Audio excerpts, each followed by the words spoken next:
Bom, Pink Rosa 10.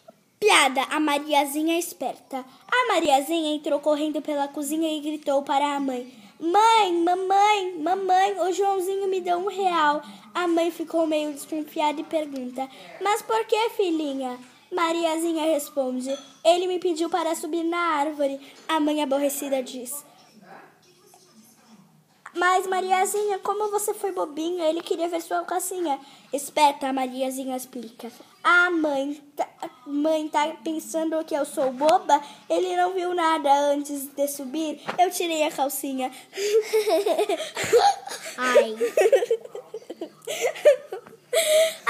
Esse é o Pink Rosa 10. Não esqueça da Terra Encantada, dia 25. Mariazinha tirou a calcinha. Era melhor ela ter ficado com a calcinha do que tirado, né? Era melhor ela ter ficado com a calcinha. Esperta, né? A Mariazinha Tchau, esperta. tchau. Tchau.